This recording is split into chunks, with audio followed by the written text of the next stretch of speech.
নমস্কার বন্ধুরা, আজ ছিল দীপাবলির দিন। সকালবেলা আমাদের বাড়িতে নগর কীর্তন আসবে জন্য আমি নগর কীর্তনের সব রেডি করছিলাম। তো নগর কীর্তন যখন এসেছে তখন আমি সম্পূর্ণ ভিডিওটা আর করে উঠতে পারিনি, এতটুকুই করতে পেরেছি। কারণ যেহেতু আমাদের সামনের জায়গাটা অনেকটাই ছোট, তো সবাই ভিডিও করাতে ভিড় হয়ে গেছিলো জন্য আর সম্পূর্ণ ভিডিওটা করে ওঠা হয়নি। তারপরেই চলে গেলাম ঠাকুর ঘরে।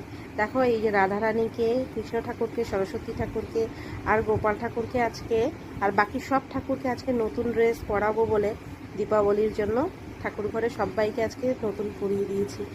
এই সব যে ড্রেসগুলো দেখছো এগুলো কিন্তু আমি নিজে হাতেই তৈরি করেছি। মন থেকে চেষ্টা করেছি ভালো করে বানানোর। তো কেমন হয়েছে তোমরা একটু বলো বন্ধুরা। দেখো, এই গোপাল ঠাকুরের যে ড্রেসটা দেখছো এটাও কিন্তু আমি নিজে হাতেই তৈরি করেছি। তারপর বিকেলবেলা আমি প্রদীপ রেডি করব বলে বসেছি।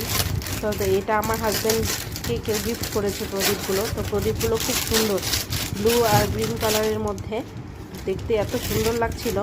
ভেতরটা ব্লুর মধ্যে আর গ্রিন কালারের মধ্যে প্রিন্ট করা, আর পেছনের দিকটা তোমার গোল্ডেন কালারের। তো আমি যখন সব বাতিগুলো রেডি করছিলাম, সন্ধ্যাবেলা বাতি দিব বলে, তো এই বাতিগুলোকেও সুন্দরভাবে রেডি করে নিয়েছি।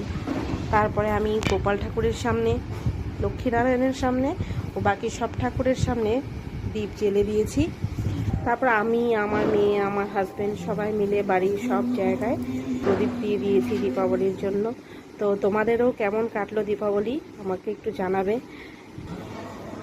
দীপাবলি হলো এমন একটা উৎসব যাতে সত্যি মনে খুব আনন্দ হয়, যেটাকে বলে ফেস্টিভ্যাল অফ লাইটস। চতুর্দিকে লাইট আর লাইট আর লাইট।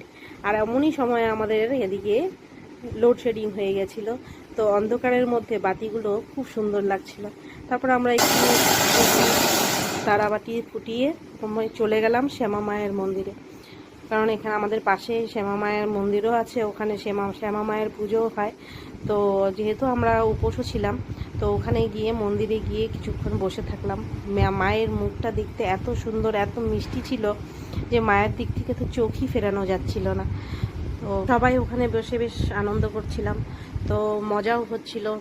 দেখো, মন্দিরের চারপাশে ছোট ছোট সুন্দর গাছ আর লাইট দিয়ে খুব সুন্দর, মন্দিরের সামনের দিকে খুব সুন্দর ডেকোরেশন করেছে। তো চতুর্দিকে যেহেতু লাইট আর এত সুন্দর বাচ্চাদের যে খেলাধুলো, এই দেখে সত্যি খুব ভালো লাগছিল। তারপর শুরু হলো অঞ্জলি দেওয়ার সময় তার ভিডিও করতে পারিনি। অঞ্জলি দিয়ে কিছুক্ষণ মায়ের আরতি দেখলাম। আরতি দেখে চলে এলাম বাড়ি। আজকের জন্য টাটা, আবার দেখা হবে।